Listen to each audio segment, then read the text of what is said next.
जय हिंद दोस्तों, उत्तरांचल ज्ञानशाला में आपका स्वागत है। और ये आज आपका टेस्ट नंबर 6 है। प्रैक्टिस टेस्ट 6 को हम देखते हैं। तो हमारे सामने जो हम डेली प्रैक्टिस कर रहे हैं, इसमें हम आपको पता होगा जीएस प्लस करंट का लेकर चलते हैं। तो छठवां भाग है और पहले के 5 भाग आप ज़रूर देखिएगा। तो पहला प्रश्न है, तो संविधान का कौन सा अनुच्छेद जो है पंचायत में महिलाओं के आरक्षण के लिए सीट आरक्षण की बात करता है। ठीक है, तो आपको पता होगा 243 जो है ये पूरा का पूरा पंचायत से संबंधित है। 243 में क्या है, डेफिनेशन है, परिभाषित किया गया है। ठीक है, 243 ए में क्या है, ए में कहा गया ग्राम सभा के बारे में बताया गया। 243 ए कहता है ग्राम सभा होगी।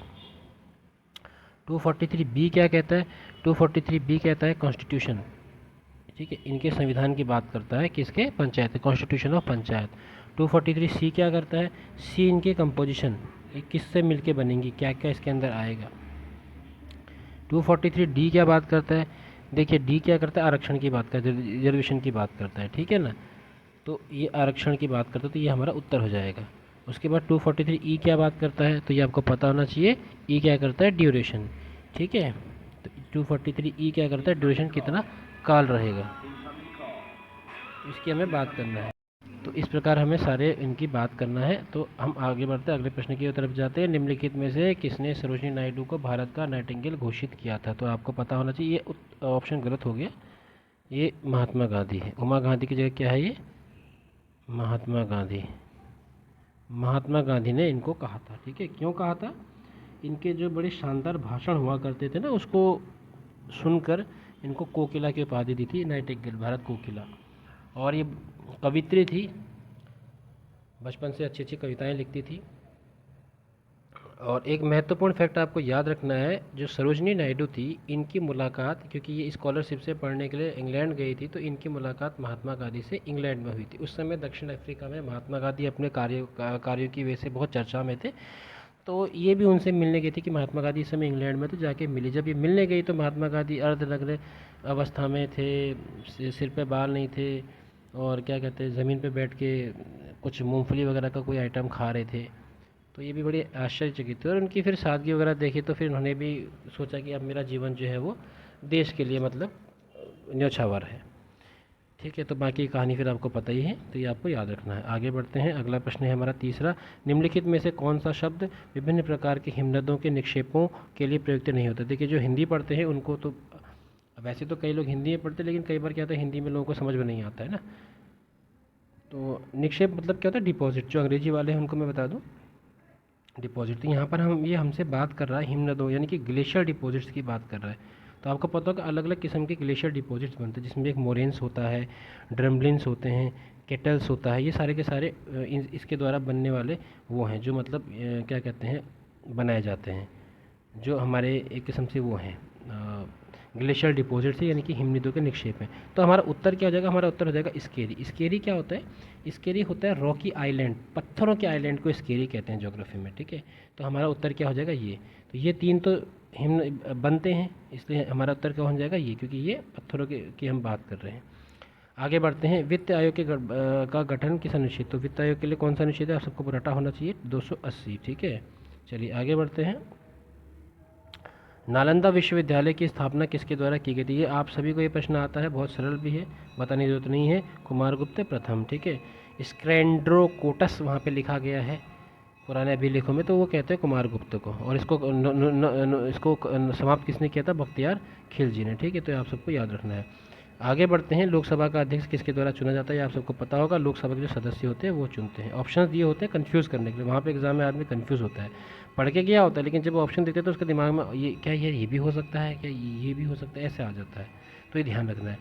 अगला प्रश्न है आपका सातवां प्रश्न है, किस ग्रह को पृथ्वी की जुड़वा के रूप में जाना जाता है। तो ये आपको पता होगा कौन, शुक्र ग्रह, वीनस। ठीक है, बहुत सुंदर ग्रह माना जाता है। भूमि से घिरा हुआ समुद्र कौन सा, यानी कि लैंड लॉक्ड। ठीक है, लैंड लॉक्ड सागर कौन सा, ये आपका अरल सागर है। ये आपके इधर बहुत बड़ा कजाकिस्तान है, यहाँ पर अरल सागर है, और यहाँ पर ऐसे करके उज्बेकिस्तान है। ठीक है, तो इस टाइप से ये है, यहाँ पर कजाकिस्तान, इससे पूरा कजाकिस्तान है। तो कजाकिस्तान और अच्छे से बना देते हैं इसको, ये पूरा कजाकिस्तान है।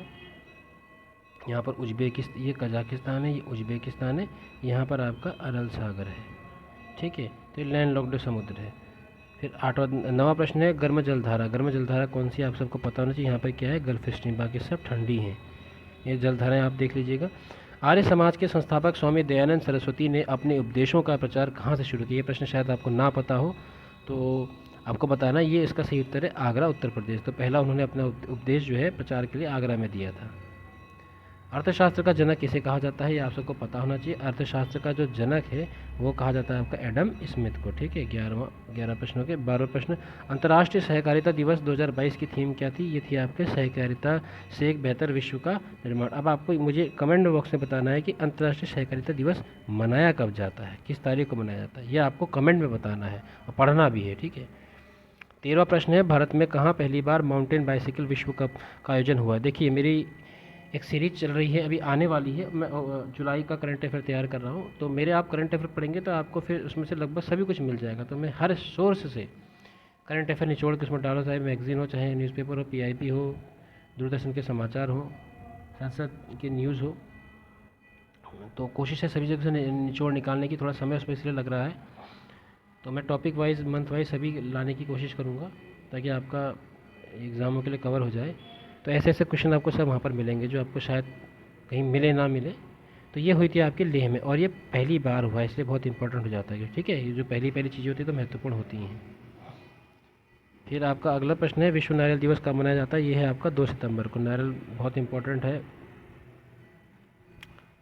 36वें राष्ट्रीय खेल 2022 का शुभंकर क्या है। केरला में हुए थे, उसके बाद से हुए ही नहीं, फिर कोविड आ गया तो ये अटके पड़ते। तो इस समय 36वें जो राष्ट्रीय खेल है वो कहाँ हो रहे हैं, ये हो रहे हैं गुजरात में। इसका शुभंकर है सावज। सावज मतलब होता है एशियाटिक लायन, एशियाई शेर इसका शुभंकर है। जागृति किसका शुभंकर है, मैंने पढ़ा है, ये आपको बताना है। हाल ही में किस IIT ने अंतरिक्ष रोबोट के लिए जैव प्रेरित कृत्रिम मांसपेशी विकसित की है। इसको हम कह सकते हैं प्रोटोटाइप, आर्टिफिशियल मसल्स का प्रोटोटाइप। ठीक है, इसको अगर इंग्लिश में कहें तो आर्टिफिशियल मसल्स का प्रोटोटाइप डेवलप किया, ताकि कहीं पर जो रोबोटिक हमारी थेरेपी चलती है उसमें रोबोट्स वगैरह इसको इस्तेमाल कर सकें। तो यह किया है हमारा, किसने किया, IIT कानपुर ने। ठीक है, तो ये आज के प्रश्न थे। चलिए इतना ही, आप इसको रिवीजन कीजिए और कमेंट बॉक्स में बताइएगा। ठीक है, चलिए, जय हिंद, धन्यवाद।